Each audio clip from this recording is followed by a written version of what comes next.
शांति, व्यवहार कला अथवा लोक रंजन कला मतलब art of dealing with others और प्लीजिंग अदर्स। मनुष्य का जीवन वास्तव में ऐसा होना चाहिए कि वह दूसरों को चंदन की भांति शीतलता देने वाला हो। तो देखिए बिल्कुल मैच कैसे कर गया।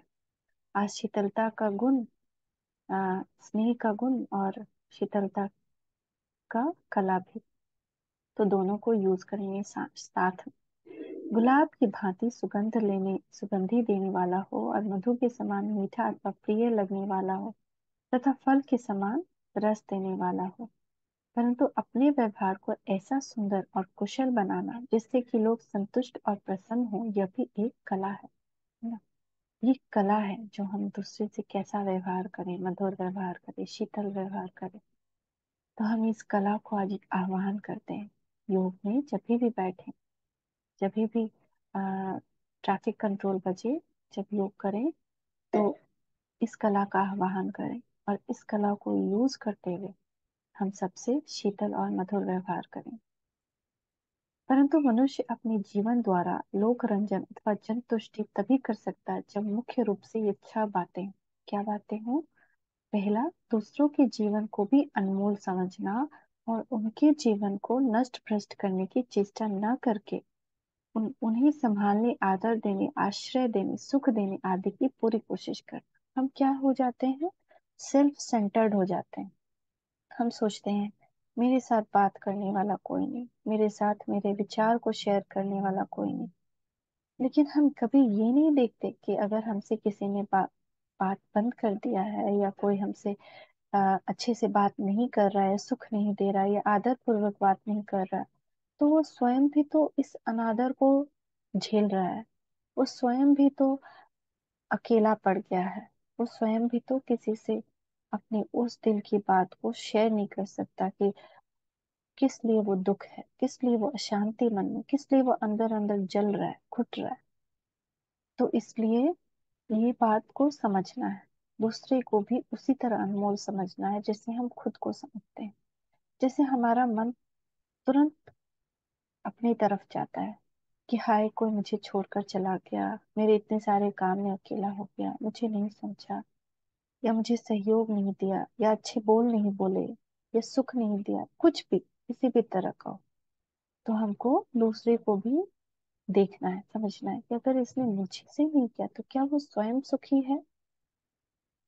दूसरा, दूसरे के भाव और स्वभाव दोनों को समझकर अर्थात उनके संस्कार और परिस्थिति को जानकर उनके प्रति सहानुभूति, सौजन्य, सद्भावना और स्नेह की प्रवृत्ति रखना। पास्ट, प्रेजेंट और फ्यूचर को देखिए। क्या वो व्यक्ति पास्ट में भी वही था? क्या वो फ्यूचर में भी वही रह सकता है? क्या उसमें परिवर्तन नहीं आ सकता? तो उसको देखना है कि उसे, कि वो अभी उसकी परिस्थिति जो है या उसका जो भाव व्यवहार स्वभाव है वो किस कारणवश है। तो ये बात हम सब जानते हैं कि आज विकार किस तरह दूसरे के मति को, सबको भ्रष्ट कर दिया है। कोई किस तरह से व्यवहार कर रहा है, छोटे छोटे छोटे बच्चा भी अच्छे से व्यवहार नहीं कर रहा। लेकिन जो परमात्मा से जुड़ गया तो एक नवजात बच्चा भी शांत हो जाता है। अभी मुझे हाल फिलहाल में एक जान पहचान की एक बहन मिली जो पहले प्रेगनेंसी में आती थी योग करने। वो अपना अनुभव सुना रही थी। वो, उनका बच्चा उनके साथ था और वो उनके बच्चे को मैंने देखा इतना शांत। वो कह रही थी कि शायद ये मेरे मेडिटेशन करने का ही प्रभाव है कि ये बच्चा बिल्कुल भी नहीं रोता, बिल्कुल भी नहीं, एकदम से तंग नहीं करता। बहुत खुश रह लग रही थी वो। चलो उनको वो प्राप्ति मिल गई जिनके लिए उन्होंने मेडिटेशन ज्वाइन किया। इतना शांत। तो हमको देखना है कि सब परमात्मा से कैसे अलग हो गए, न स्वयं को जानते न परमात्मा को जानते, और इस बात का फायदा रावण उठा रहा है। रावण माया सबको और गर्त में गिराते जा रही है, दुख में डुबाते जा रही है। तो उनकी तरफ हमको सद्भावना, हमको आ, सहानुभूति रखनी चाहिए, स्नेह रखना चाहिए कि कैसे उनकी परिस्थिति, उनके संस्कार को ही बदल दिया। ऐसा भी बहुत मनुष्य आज इस धरती पर है जो अपने 10 साल पहले तो ऐसी सहन शक्ति के साथ था कि उसे कोई 10 गाली भी आकर दे दे तो वो मुस्कुराता था और दूसरे को शांत कर देता था। पर आज उसके अपने मन की शांति गुम हो गई है। उसकी मदद करनी चाहिए ना। हम देखें, जज करें, सबको परखें कि कैसे वो ऐसा व्यवहार कर रहा है, उसका भाव स्वभाव क्यों ऐसा है, उसका आज का संस्कार क्या है, क्रोध का है, नासमझी का है, क्या है, उसके रीजन को जाने। बहुत सारी चीजें होते होते अब सब कुछ जब अति में जा रहा है, तो उसका दुख भी अति को जा रहा है। उसे हमारी मदद की जरूरत है। हम शिव शक्ति ही तो सबको सहयोग की शक्ति का हाथ बढ़ाएंगे, सबको ऊपर उठाएंगे, अपनी शांति की शक्ति से उनको भी शांति के अनुभव कराएंगे। तीसरा है, सदा ये लक्ष्य अपने सामने रखना कि दूसरों पर किसी प्रकार का बोझ न बने और उनसे विशेष सेवा न ले। ना नहीं चाहिए किसी से कुछ, परमात्मा साथ है हमारे, है ना। ये अहंकार नहीं, लेकिन ठीक है, किसी ने मदद कर दी तो कर दी, लेकिन मांगे तो परमात्मा से मांगे, परमात्मा से प्रेम मांगे, उनसे सारे संबंध की अनुभूति करें, उनसे औलाद का प्रेम रखें, उनको अपना बच्चा बनाएं। देखिए आपकी वो आज्ञा कैसे नहीं मानता, आपका चप्पल तक उठा कर लाएगा। ये अनुभव एक माता का है। तो माता शिवू इधर आ, शिवू उधर आ, हमेशा बोलती, दिखता नहीं था लेकिन जहाँ जाते थे अपने साथ, खाने से पहले उसको खिलाते थे, ऐसे प्रेम से मगन हो गई थी वो परमात्मा शिव के साथ। मंदिर गई, मंदिर में किसी ने उनका चप्पल चुरा लिया, उन्होंने एक आवाज लाई, शिवू मेरा चप्पल लाओ, और अचानक वहां पे धड़ाम से चप्पल गिरा। तो ऐसी होती है प्रेम परमात्मा से, उनसे शार्जन का, पिता का, माता का, सबका संबंध ले। देखिए वो आपकी पालना कैसे करता है। तो अब ये युग नहीं रहा, अब वो समय नहीं रहा कि हम दूसरों से एक्सपेक्ट करें। और दूसरों से एक्सपेक्ट करना मतलब उनके ऊपर बोझ बनना, क्योंकि वो तो अपना ही बोझ नहीं उठा पा रहे। उनकी आत्मा पर जितना बोझ है पापों का, कई जन्मों के पापों का, वो खुद उसमें दबे जा रहे हैं। तो खुद अपने आप को संभाल नहीं पा रहे, उस पे हम उनसे किस प्रकार का एक्सपेक्टेशन रखे और बोझ बने। हुआ सो हुआ, नहीं हुआ तो नहीं। परमात्मा को चिट्ठी लिखे, उनसे इस बात की गुजारिश करे, ये होना है वो होना है। मैं बहुत दिन से परमात्मा से अपने घर का कॉकरोच का, एक दिन अचानक मन में संकल्प आया, परमात्मा ने करवा दिया, घर कॉकरोच फ्री हो गया। है ना। कि अब सोचते रहें, दूसरे से कहते रहें, उसके मन में कुछ और चिंता चल रही हो, उसके मन में कुछ और तूफान उठ रहा हो, कैसे कोई समझ पाएगा। आज के युग में किसी की स्थिति ही नहीं कि कोई किसी का कुछ समझे। तो हमको समझना है, क्योंकि हम शिव शक्ति। इस बात को याद रखना कि दूसरों को दुख दूंगा तो दुखी होकर मरूंगा। कुछ भी दुख दिया, जोर से बोल दिया, जैसे मुझे लगता है कभी कभी अश्विन को या लौकिक बच्चे को जो मैं दुख दे देती हूँ, कभी जोर से बोल देना, अपना काम करना, अपना काम करना, इतना सा भी बोल देना दुख देना है, क्योंकि उसको दुख पहुंचेगा। भले हम उससे ये हो गए हैं लेकिन दूसरा नहीं हुआ है।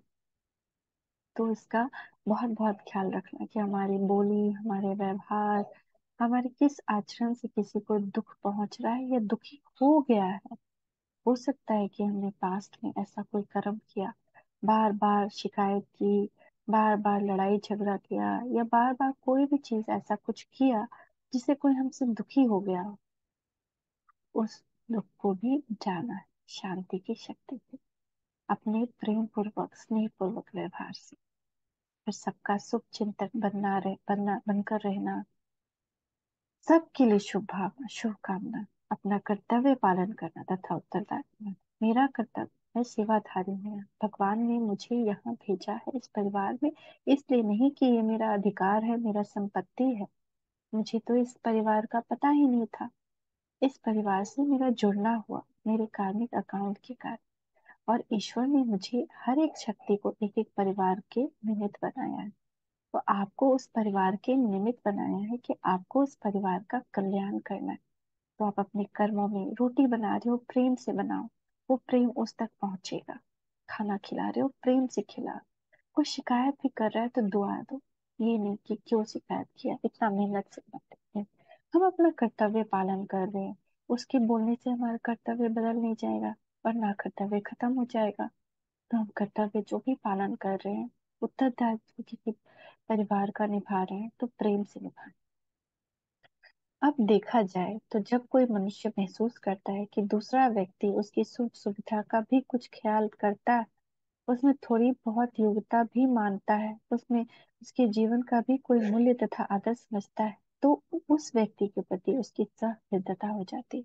अगर हम ये सारी चीजें करेंगे तो अपने आप दूसरों के दिल में हम जगह बना लेंगे। परंतु दूसरों के जीवन में भी अनमोल वही मानेगा जो योग द्वारा सच्चे सुख की कमाई करके अनुभव के आधार पर जानता होगा कि वास्तव में जीवन भी, कि दूसरों का जीवन भी कितना अनमोल है, या अनमोल बन सकता है। कोई अगर अच्छा व्यवहार नहीं कर रहा हो, कोई केयरलेस हो या कुछ भी हो, तो उनका जीवन भी अच्छा बन सकता है, और उसमें हम योग करके उनके जीवन को दान दें। परमात्मा से साकाश लेकर के जब वो सोए हुए हों तो उनके संस्कार परिवर्तन में उनको सहयोग दें। यही तो सहयोग सबसे पहला कर सकते हैं ना। हम यही ना करें, जब सारी एबिलिटी भगवान ने दे दी कि योग करो और योग से सब कुछ ठीक करो, और हम वो ना कर रहे हैं और बस देखें कि वो तो ऐसे करता है, वो तो वैसे करता है, वो ऐसा है, वो वैसा है, तो इसमें कहाँ की बुद्धिमत्ता है। आपको उपाय दे दिया गया, उपाय नहीं कर रहे हो और बस बैठे हो, तो ये तो अच्छी बात नहीं है ना। किसी का भी व्यवहार हो, चाहे वो हमारे रिश्ते में कोई भी हो या ना हो रिश्ते में, हम जानते हैं कि कोई दूसरा है किसी और के संबंध का, उसके लिए भी कर सकते हैं। हर किसी के लिए, क्योंकि सब तो आत्मा भाई ही है। जैसे सहोदर भाई अपने भाई को ऊंचा बनाने की सदा चेष्टा करता है ना, वैसे ही परमात्मा को पिता के रूप में, पिता के रूप में याद करने वाला भी चेष्टा करे। योगी ही तो शुभ चेष्टा, शुभ शुभ करता है, शुभ सोचता है, इसलिए वह ही तो सही रूप में दूसरों का शुभ चिंतक हो सकता है। रहम दिल अथवा दयालु भगवान के साथ नाता जुट होने के कारण वही तो दूसरे के संस्कारों तथा परिस्थितियों को समझते हुए उनके प्रति सहानुभूति की भावना रख सकता है। अतः निश्चय ही योग ही एकमात्र ऐसी कला है जिस द्वारा मनुष्य का जीवन लोक रंजन अथवा जन मन को संतुष्ट करने वाला, अर्थात लोक पसंद बन सकता है। तो आज से हम 15 दिन तक इसका और अपने व्यवहार का, दोनों का, इस कला को अपने व्यवहार में लाएं। ओम शांति, ओम शांति।